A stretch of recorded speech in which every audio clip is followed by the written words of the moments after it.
Now, my next guest worked for the royal family for 21 years, spending 10 of those as Princess Diana's butler, but actually her friend as well. This morning, Paul Burrell is speaking for the first time about some news of his own after a diagnosis he received last year. Paul, it's so good to see you. I wish it was under better circumstances. But you have been diagnosed with cancer, with prostate cancer? Yes. And how are you? I'm tired. I'll bet you are. Because I'm on hormone therapy at the moment. Right. And it's sort of robbing me of my testosterone. Ah. And so my beard isn't growing like it should, Oh, and I'm tired and I'm emotional. Oh, I'm not surprised. And I'm not surprised. I get hot flushes. Oh, jeez, it's like a male menopause, Paul. I wouldn't know, but... No, but it's kind of like that because of the Yes. treatment you're getting and the side effects.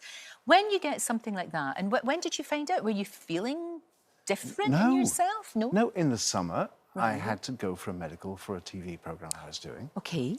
And their duty of care was that I had a full MOT. And out of that came a surprisingly high PSA test. I had no idea what a PSA test was.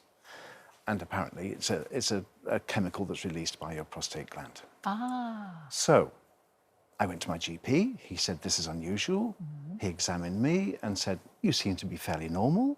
I'd send you for an MRI scan. OK. And the MRI scan, of course, was the window in which they looked through and saw a shadow on my prostate. Oh, Paul, when you get that news, I mean, you never think it's going to happen to you, do you? You just don't. No.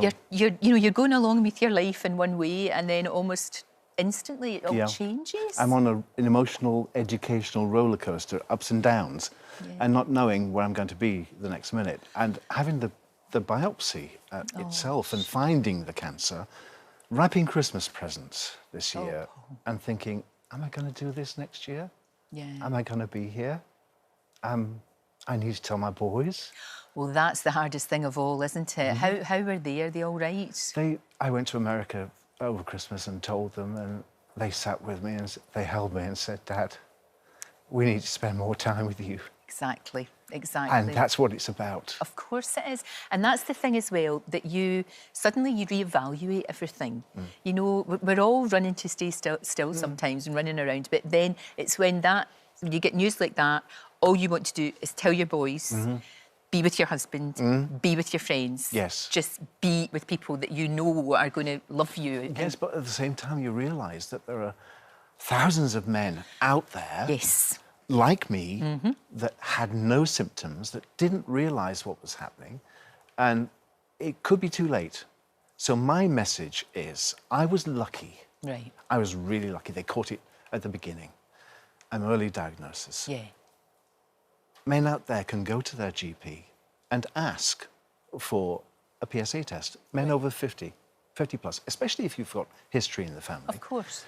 So my appeal is to ladies out there, all your lovely lady viewers, to say, you've got lovely husbands and sons and fathers you care about. Get them to go. Get them to go and have this simple blood test. Exactly. Because treated early, caught early, the treatment is actually That's the really warning successful. light. Yes, That's the warning light that leads to other things, and you can explore it. But I don't think men are particularly good at going to the doctors. So, we've talked about this a lot, and we're going to talk to Dr Hilary in just a minute, but we've talked about that a lot, Paul. They need nudging. They do. They need so nudging. push them out the door. If you love them, push them out the door. Make them go to the doctor. Make them go. That's a really good message. And I know that's why you want to talk today. I do. Because you don't want this to happen to anyone else. You don't want anyone else to go through this. Now, you got diagnosed last summer, sort of August, wasn't it? Yes. Yeah. And then you got hit by the fact that, now, we all mourned the Queen. Of course we did. But that was huge for you. When you're anyway, you're very vulnerable because you've had that diagnosis. Because you knew her like a person. You were one of the few people that actually knew Elizabeth. She was the woman. From the age of 18, Lorraine, she was my surrogate mother. Gosh. I went to Buckingham Palace, 18, naive, young man, didn't know anything about the world. She taught me about life on a daily basis. She encouraged me to get married. She encouraged me to have children. She was the person that I looked after every day, and she looked after me and took care of me. And we had a bond. And when she passed, I was devastated. I know. Well, we all were, but we didn't really know her. We felt that we did, but you really did. She was a kind, lovely Christian lady who never said anything bad. No. She just cared about others. And I miss her. I miss her presence in our country. She was the beating heart of our country. And it will never be the same again. No, I think you're absolutely right. And like I said, when you're feeling, especially you had your diagnosis, you're feeling low anyway. Of course, Shan, as you're saying, it's because of the type of cancer you've got. It knocked me sideways. It knocked you sideways. Then you get the next blow, which was the Harry's book. And that really must have been like a knife to the heart for you. Well, I was bewildered by it because he's known me all his life as Paul. He knew what I did for his mother. He knew how much I loved her and protect her memory. He knows all of that. Why did he call me Mummy's butler? Why couldn't he have asked, come to me personally and said he wasn't happy with the situation or whatever? Because the channels are open. Yes. You know, you would be very happy to hear from him, obviously. Absolutely. I've always defended him. Always. Yeah, I know you have. Down to the last minute. And now I'm thinking, Harry, you've lost the plot. What's happened? I don't know. There's been a shift in that young man that I know so well, and he's changed. And I don't know the answer to that question. When you I'm saw saddened that, by it. When you saw that book and you read the bit that was about you, that must have been because nobody likes to read horrible things about themselves, and you know that you have come in for a lot of criticism as well. That's very hard to I wrote a book with. as well. Yes, I did. No, you did, and you've been but you always say you protect her. But my book was from a very different place, Lorraine. It was from a place of despair because I'd been through a court case for 2 weeks and prosecution evidence had gone before me. I had no defence.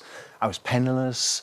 My wife had pawned her jewellery to feed our children. We were in a desperate situation. I almost committed suicide. I remember you were really bad. So down. Harry comes from a very different place. He comes from a very privileged world.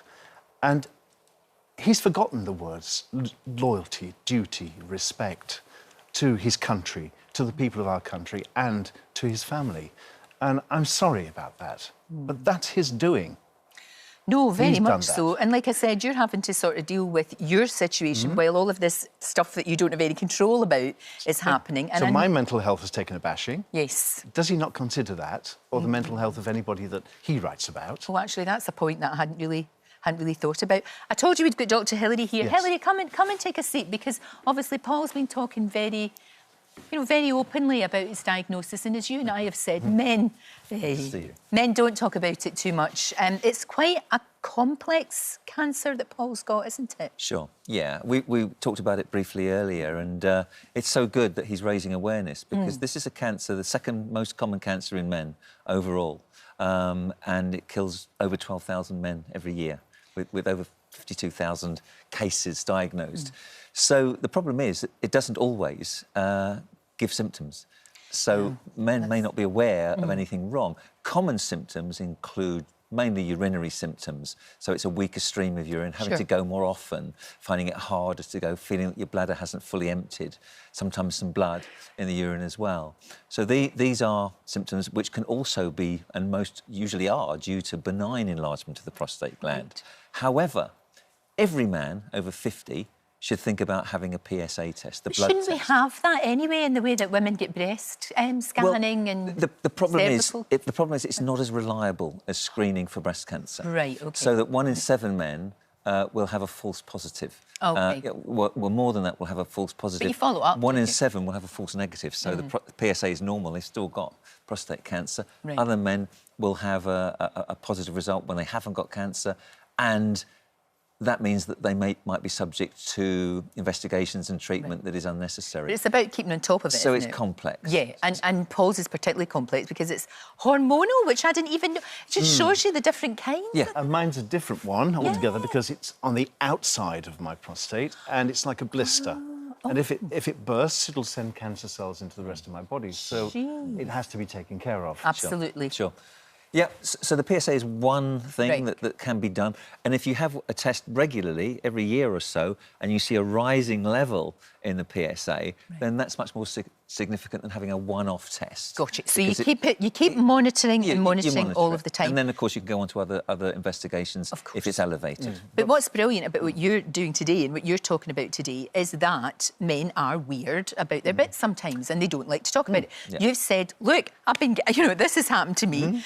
You presumably you wouldn't be able to have any more children if you wanted to because of the treatment. My father days are over. But That's thank goodness gone. you've got your boys. But then ladies have that problem too. Yeah, they finish their childbearing days. I don't want any more children. I've got 2 wonderful boys, so that's fine. Yeah. But you have to talk about the other problems too with your partner because it's important. Because I've got a very strong partner, and we talk about everything. Not everything finishes, Lorraine, because you lose your prostate, and it can continue to be as good as it ever was in the bedroom. Yeah, no, I understand. You can still have a good sex life, yes. but you have to actually talk about it. You do. And you do have to sort of have that conversation. Not an easy one to have, but you can have that conversation and you can make sure that you move on in a loving way. Yeah, so talk about it. Don't hide it, because... Good for you to get talk out about there. it. Get out there and... Yeah, men traditionally have found it difficult to talk about anything below the waist. Yes. And it's really important that they do, because we've mentioned the stats already. Yes. And actually, doctors have heard it all before, and it's good to know what the options are for treatment. So some men with cancer confined to the prostate gland can live with it for years without any risk of it developing any further.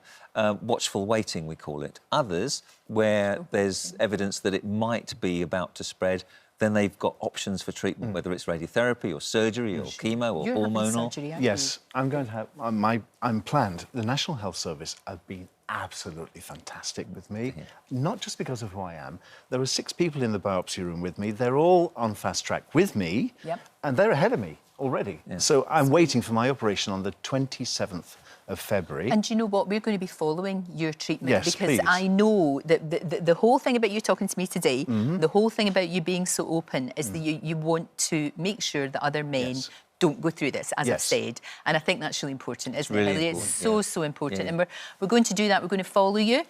We're going to make sure that we give you tons of support. I know you've got an amazing husband, amazing friends and all of that. Thank you. And we just wish you all the best. Thank you. We really do. I will get through this. Absolutely, absolutely. Thank goodness it was found when it was found. Yes, absolutely. Thank goodness. Yes. And you can find more information on the signs and symptoms of prostate cancer on our website, of course. Thanks for being so honest and so open with us today. It's always a pleasure to be with you. No, it's really good. You're so easy to chat with. It'll save lives, Paul. It'll save lives, which is fantastic.